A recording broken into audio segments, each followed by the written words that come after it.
Well, thank you, Kate, for taking a bit of time out of your busy day to spend a little time with me to hear a little bit about your business journey and where you've been. Could you tell us a little bit about yourself and the company? Oh, the company. My name's Kate Chambers, and I'm the founder of a digital platform called the Gaming Boardroom, and it services the global gambling industry, and it's really designed to provide senior execs in the gambling industry with expert insights. We do some networking opportunities, and really just about trying to help them with practical solutions to the industry challenges that they have. But in reality, I'm people label me as a tech startup, and I go in horror at that because I'm not really technical at all. Um, but my background really is in running large scale events, and I spent 30 years doing that, and the last 15 of which was building the biggest trade show in the gambling sector. So I guess 15 years of engaging with senior leaders, industry leaders, and engaging with them meant that my network was just ready for the gaming boardroom. Perfect. So tell us a little bit about what does that target market look like? Are these people who own all the what we would know as the famous betting organizations? Well, like many businesses, if you're not feeding the funnel from underneath with all the people who are joining an industry and have aspirations to one day climb the career ladder. So in a way, the platform services everybody, but I guess at different stages in your career or in what you manage when you have a job or your own business, you have different needs. So, right at the top is the C suite. They have very strategic needs. So, we provide insights and interpret data for them and give them trend reports. That middle senior management, so before they're in the boardroom, but after they've come up through the ranks, they have very operational needs. So, we provide a whole range of operational insights and intelligence for them.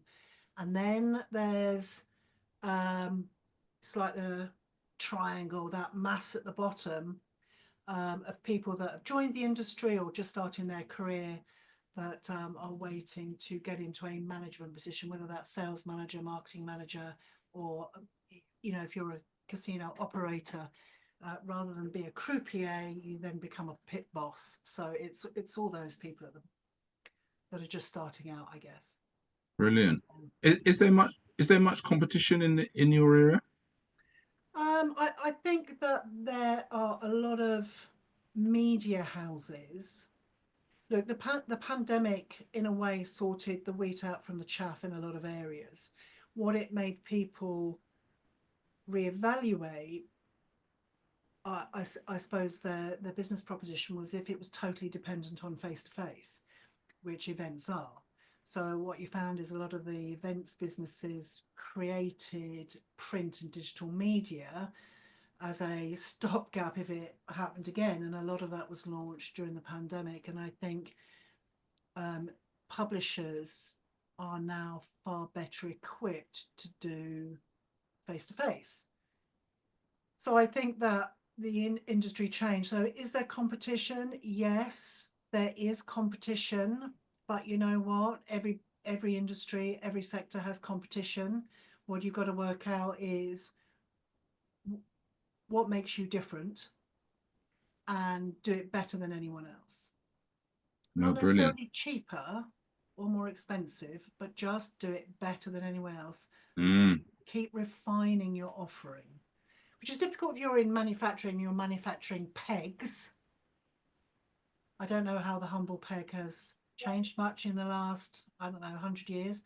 But, particularly nowadays in some of these, fast moving industries, that staying ahead is a constant cycle of watching, talking, waiting, investing, tweaking, managing. So that in itself really actually is a full-time role. No, brilliant. And when we were speaking before we did the interview, you mentioned a bit about website and the use of AI. So in terms of what you were saying about how you can constantly improve in and looking at opportunities. How is that affecting you, the technology right now? Is that a good thing for your business? Oh, it's an amazing thing. And if I'm talking about the gambling industry, which is the industry my business is focused on, it's going to transform everything from the way governments regulate gambling, from player protection, because we always hear the bad and not the good, business intelligence, from automating compliance checks for operators, looking at market trends and interpreting them. I mean, I think AI will give many industries that far more control, I guess, and insight into their sectors than they've really ever had before. And if they wanted it, they had to go and pay for it, which is expensive. Now, actually, they have got some hope in trying to get some of it themselves. It still needs human oversight. It still needs expert, I guess, to translate it. Experts in that sector, but actually, it is transforming and will transform many industries. Phenomenal. And are you finding is it a big investment to make use of AI, or is it reasonable? I don't know what Well, reasonable is really, but I look.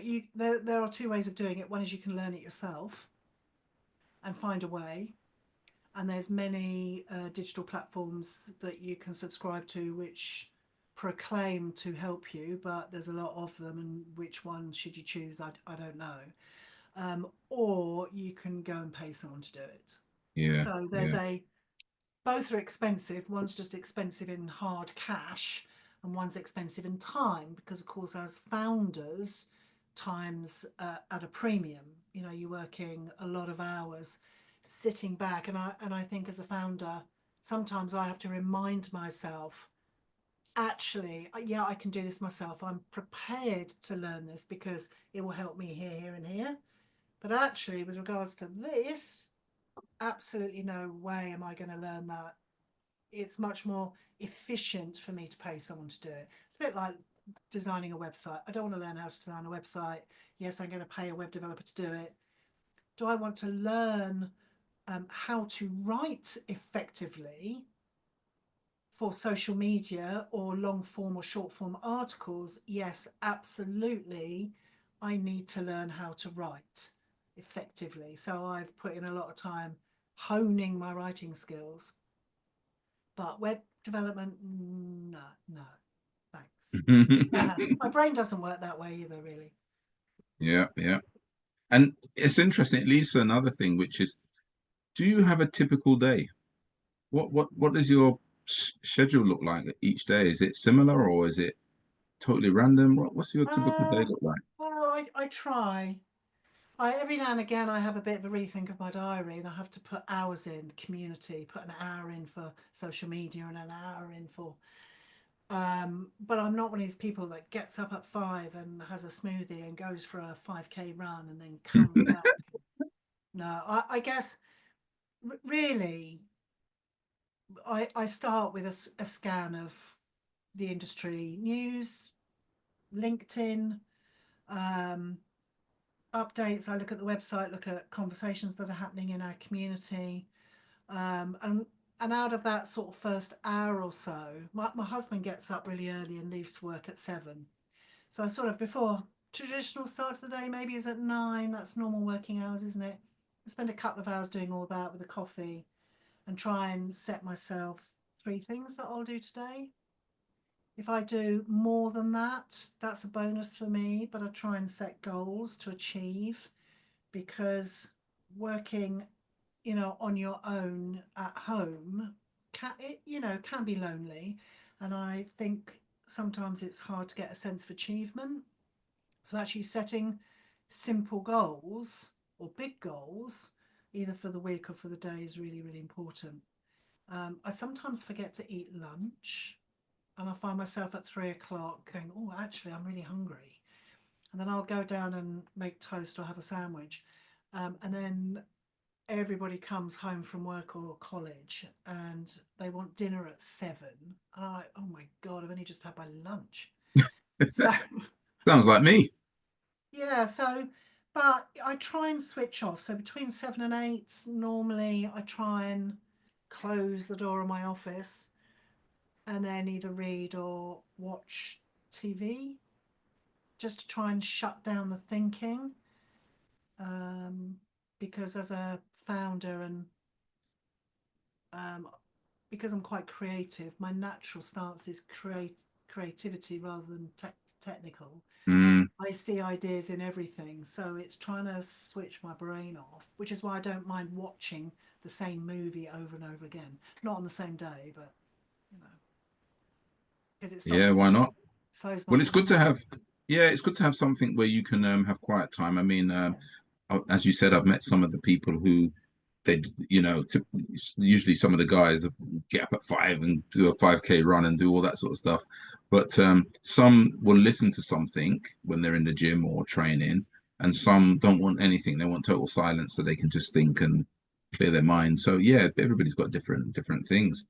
In terms of mistakes, one of the things in I try to share with business owners is that you're not the only one who have made that mistake. You know, a lot of business owners feel really guilty when they don't know something or they're not good at something or they make a mistake. And I say to them, look, I can assure you millions of us, if I can include myself as well, have made probably made that mistake too. yeah, Don't feel loads. guilty about it. But would you any mistakes you would mention that you think, yeah, maybe I would have done that differently now?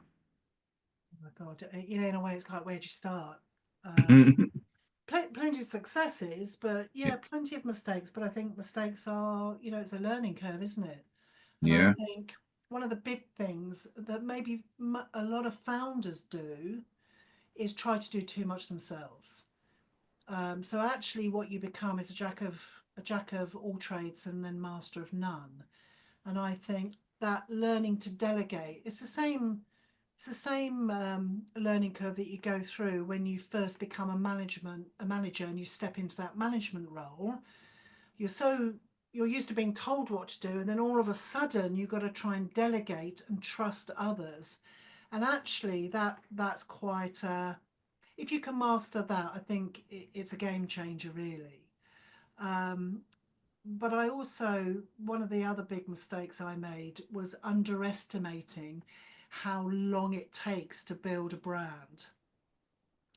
And I've been going for a couple of years now, and really, TGB, which is the acronym of my business, is still in its growth phase. And that the trouble is that the modern generation, I don't know, because I've got two sons of 18 and 26, and they want everything now. It's that instant gratification scenario that goes on with Gen Z. I don't even know whether they're in Gen Z, but Gen Z, I the know what new you mean. I can't keep generation. up with either. Ugh. I It's the patience that you need to pace yourself and understand that you can't force a brand. It has to happen organically. Yes, of course, you can nudge it and nurture it and do the right things, but actually, it takes time. I'm lucky. I sort of started off with a network, although um, not on a traditional on LinkedIn, I guess, and verbal and relationship, but it takes a long time. So those are Yeah. the two big things: Yeah, no, I delegation. like that. Yeah. I mean, I think they're really good things about the art of delegation, realizing you can't do it all yourself. Mm, It's a big struggle that for me to convince business mm. owners to let go a little bit, because not letting go Well, can stifle the business. isn't the adage you need to, if you're down in the weeds doing the business, you can't actually strategically think about the business, and you have to lift yourself out. Absolutely. And don't even have the time or the breathing space to even think about it because Working you in the business and working on the business are two different things. absolutely, that's I what we say remember. all the time. And then, yeah, absolutely. And then, as you said, that sometimes you have to take the long game. Think a little bit long term. It's not always going to happen immediately. So you got to be, as you said, a little bit patience, or the word that's often used in business is resilience. You have to be a bit resilient because Yeah, results might thick not skins come as well. immediately. Yeah. Yeah. Yeah. How about when you think of successful people? what sort of people comes to mind? Who do you admire when it comes to success? It doesn't have to be business either necessarily, but who do you Um, admire? I did think about this, and do you know what? The first person I came up with, probably everyone's going to gasp in horror. Okay, and it would have been all right if I'd said this November. In November, I quite admire Elon Musk. I know he's a bit of a he's a bit controversial, isn't he? But I what I quite admire about him is his ability to think outside the box a bit and look at unconventional thinking. He's got very unconventional thinking, and I I think standing in public and executing on bold, unconventional plans is is actually something that I wish I could do. Hmm. So I don't know who there's many people, but for different things. I quite well, yeah.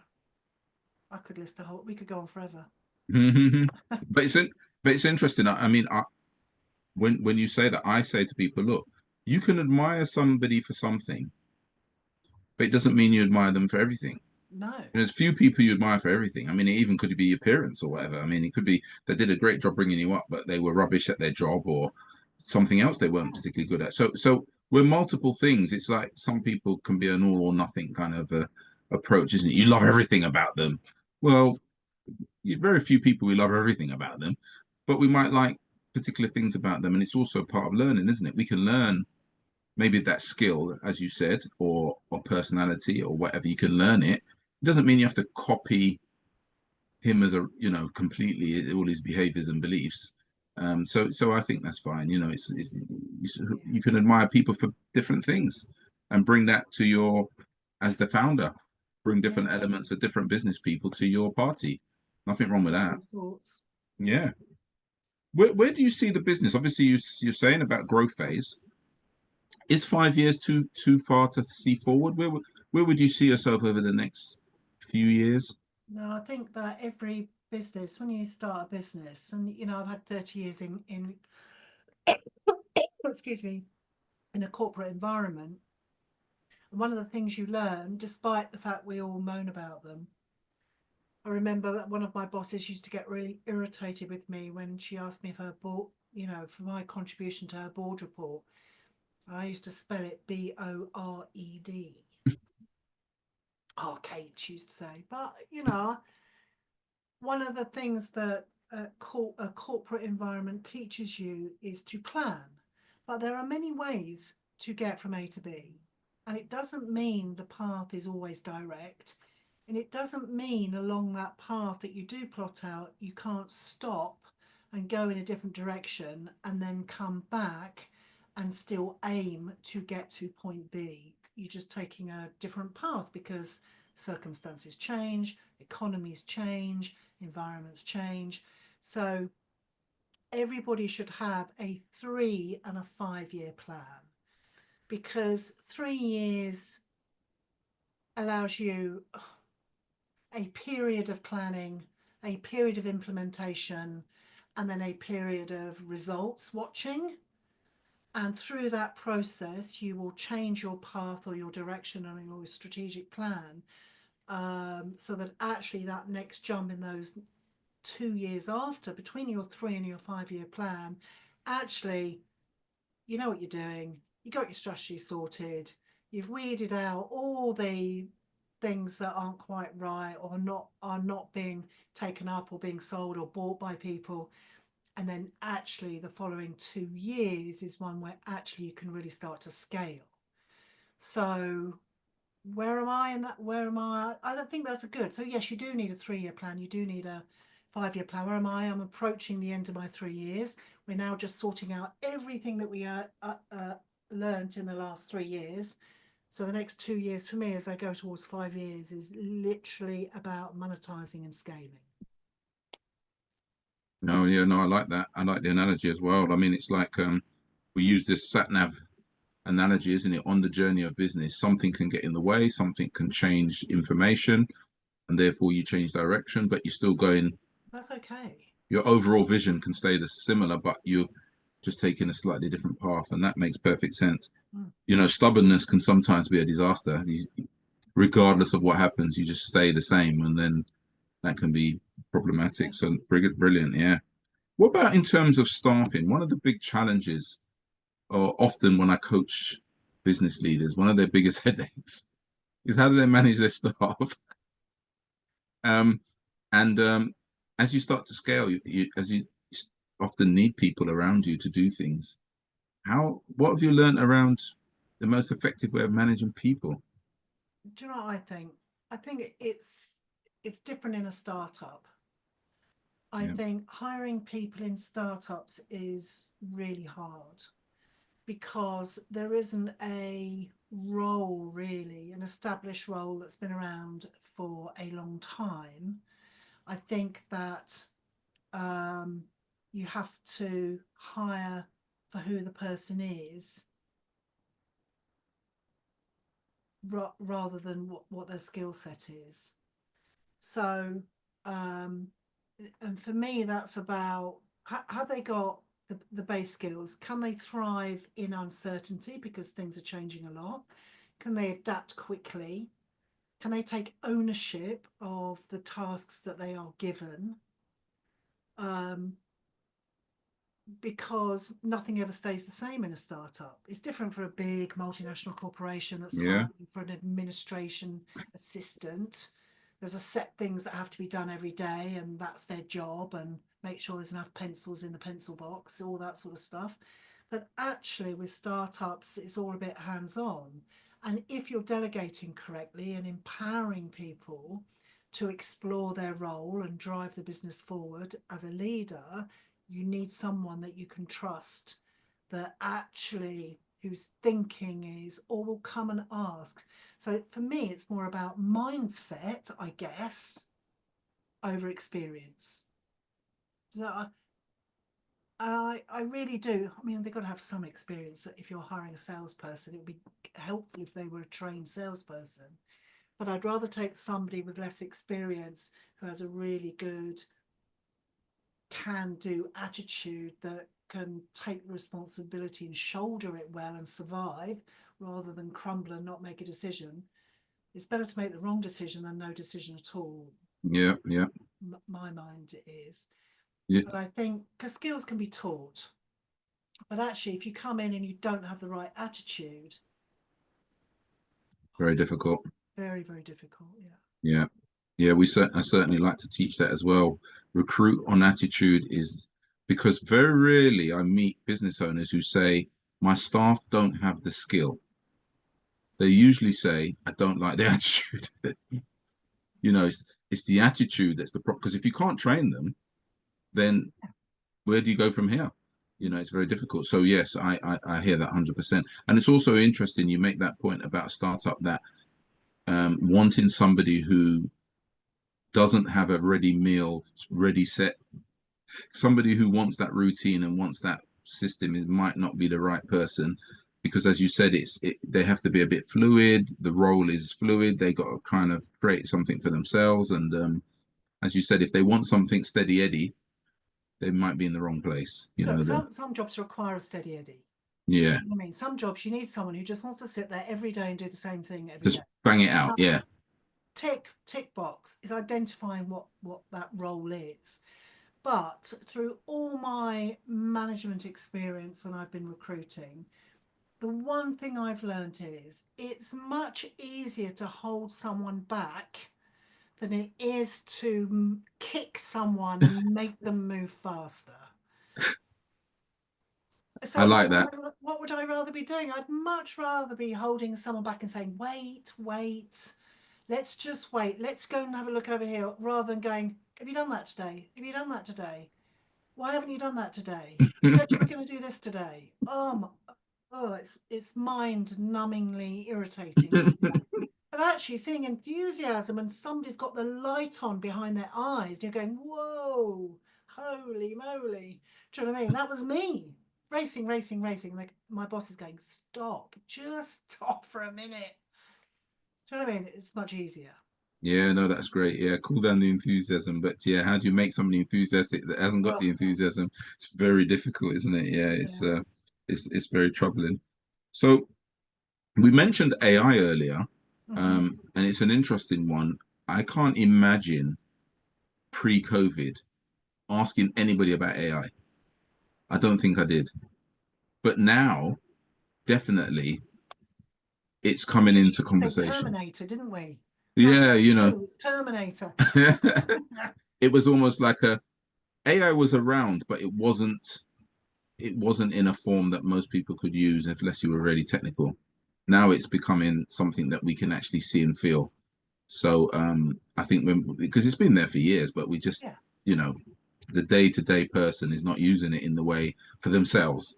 yeah. So I always like to think it's like if you're a Star Trek fan, it's like the beam me up Scotty technology. I reckon that's been around for years, but the airlines won't let us have it because why would they want beam me up Scotty? I've got a dream that one day that will happen, Kate. I can live Oh, anywhere in the world, and well, in a you could go for second I can be lunch. anywhere else. You could go for Wouldn't that be lunch in cool? Hawaii. You could go Oh out man, could you to imagine that? Surrey.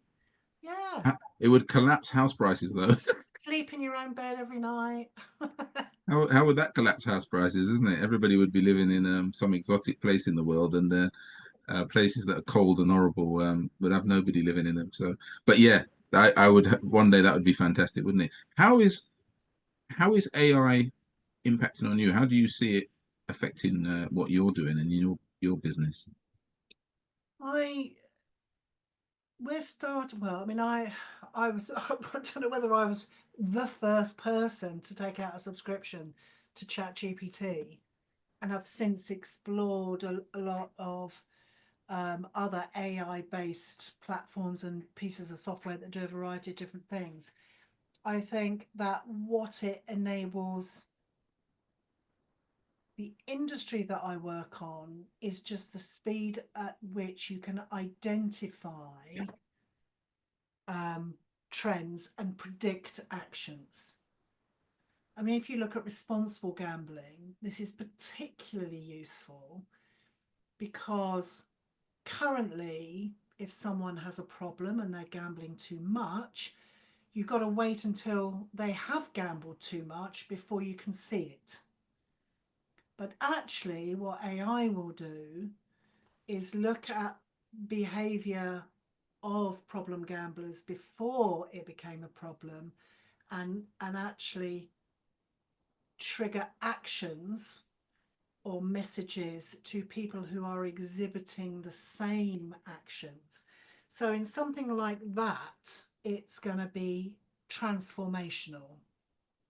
Um, and I think for governments to manage that, so it becomes a problem that the industry and governments have to manage rather than the gambler themselves, because at the moment it's all on someone saying, oh, I want to self exclude.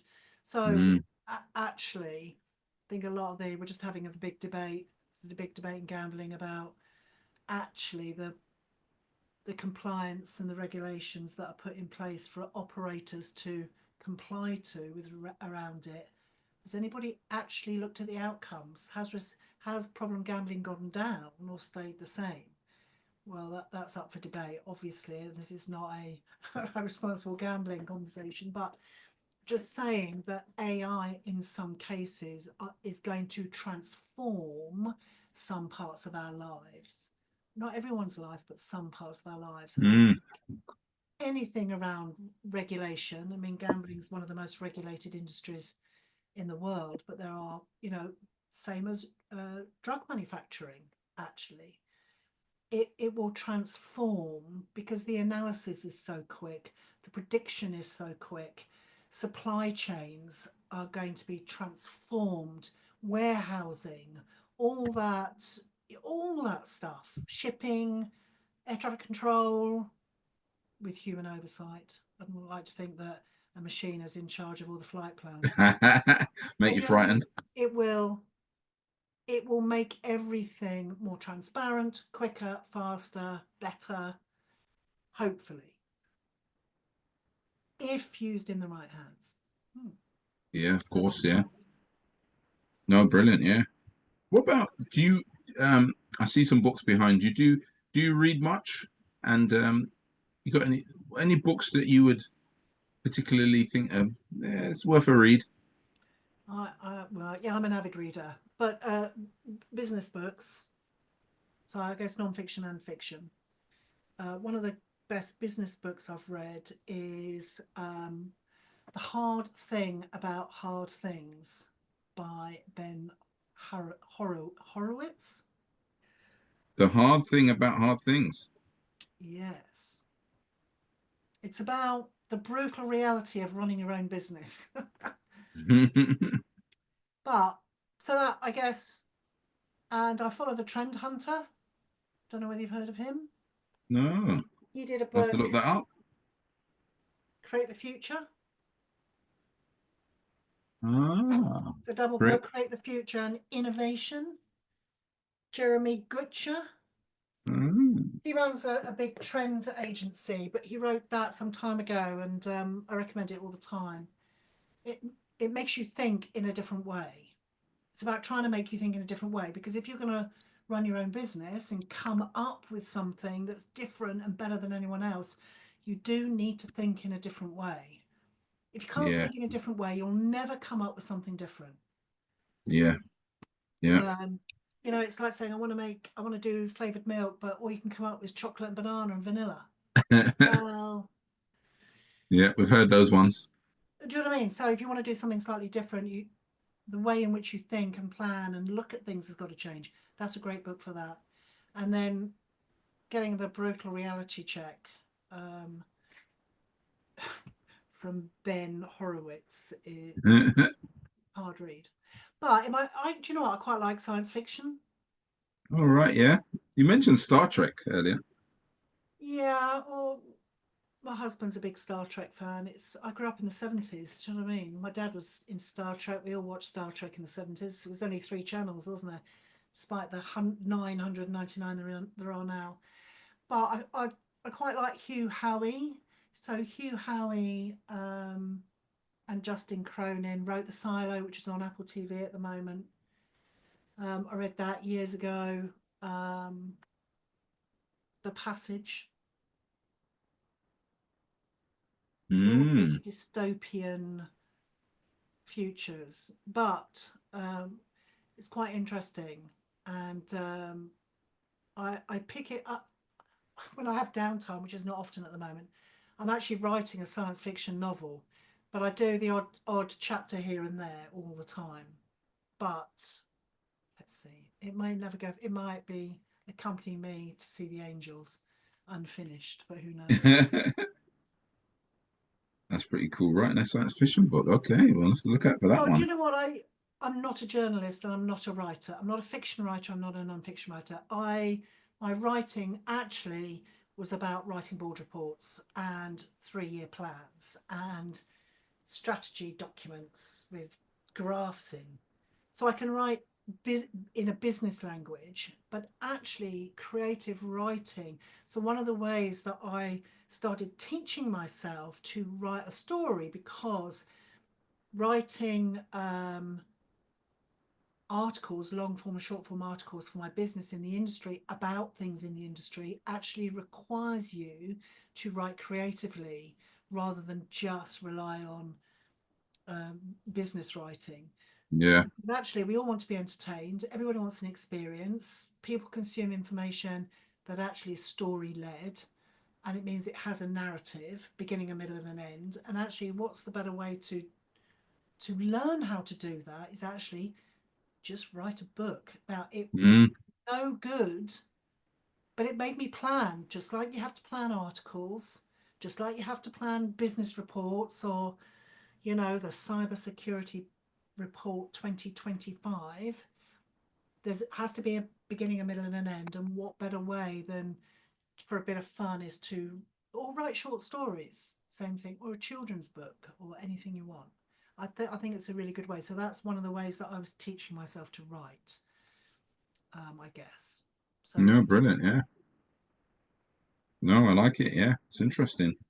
What would you say is the biggest challenge in your industry right now? Um, for me, in the gambling industry, it's regulatory uncertainty. I think the UK Gambling Commission didn't do anything for years and years and years, and then all of a sudden there's loads of changes coming, changes in advertising, changes in levies. I think operators and suppliers who work in the sector are constantly navigating the shift in regulation. Um, so I think, and you know what, adhering to regulation in any industry, and you ask anyone, whether it be in the premium spirits market or oil and gas industry, making sure you comply with current regulation, there's whole teams that they have to employ to do it. And it's very expensive because you normally have to subscribe to a specialist trust. Mm, You have to pay for this team of people to constantly checking on all your company activities, all your advertising material, you know, everything, just to make sure you comply, because the fines are getting bigger and bigger and bigger. So probably similar to many industries, it's the regulatory uncertainty, I guess. mm. But that's one of the ways AI can help. Yeah, no, I hear that. Mm. We're almost finished. Just got a couple of questions more. One of them is I like to ask, if I gave you £100 million to invest in, it's a lot of money, to Go invest in sit on the beach in business, Spain. 100 million to invest in business, what would you do with it?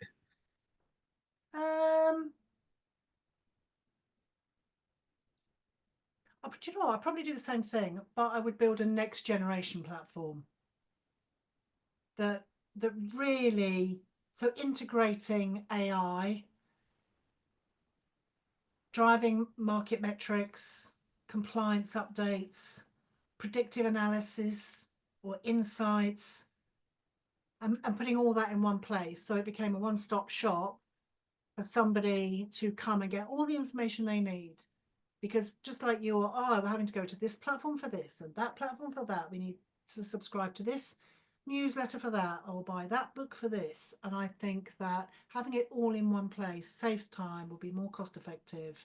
And actually, if you understand where the insight's coming from, you don't have to interpret the writer or the expert, because the expert is all in one place.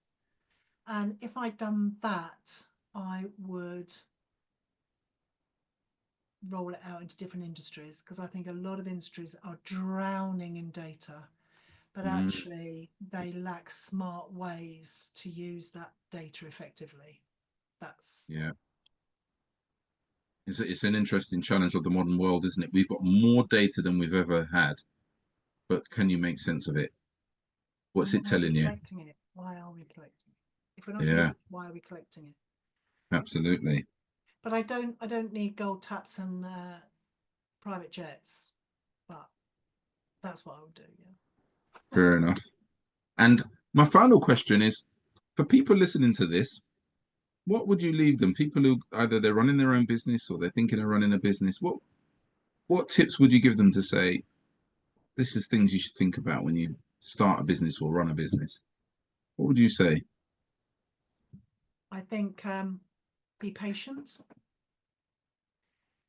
Success takes longer than you think. But just like social media, be consistent, because consistency wins in the end. Um, hire for mindset, not just skills. You need people around you that are supportive and you can trust, that actually will support you rather than you just supporting them. Um, sometimes you have to make decisions without all the information, because if you wait for the perfect data or wait for certainty before making a decision, it just slows you down. Yeah, Sometimes you just have to take a punt and go, damn it, I'm just going to do it. So make decisions with imperfect information. Trust your gut a little bit. I know it's all about data, but actually trust your gut. There's a reason why you want to launch a business in this sector doing this. That's because somewhere you know it, you got experience in it, you understand it for some reason. I would never start a digital platform teaching people how to knit. I can't knit. Why would I do that? Do you know what I mean? So Yeah, I yeah, think trust your instinct and make sure you network. The people that you know and communicate with are your biggest asset. So build relationships before you need them and make sure that you keep them up. Even the ones you think, why am I talking to this person? Actually, you never know. It might be in 6 months or a year or 2 years' time that you think, oh, I met that person, X, Y, and Z. Let me try and pick that up with him or her. So, yeah, these are the things I've learned. Keep your network alive, make decisions, even if you don't have all the information you need to comfortably make the decision, make it yeah, anyway. Hire the right people with a can-do attitude and be patient. Is it yeah. all? No, I love that. I love to build relationships before you need them. That's great, great one as well. These are great little nuggets. Kate, I could speak to you all day. Just want to say thank you very much for spending the time to do this interview, and My I've pleasure. learnt It's good loads, chatting. and I hope everybody else has learnt loads from it as well. Let's hope so. Thank you. Thanks, Asari. Thank you. Thank you.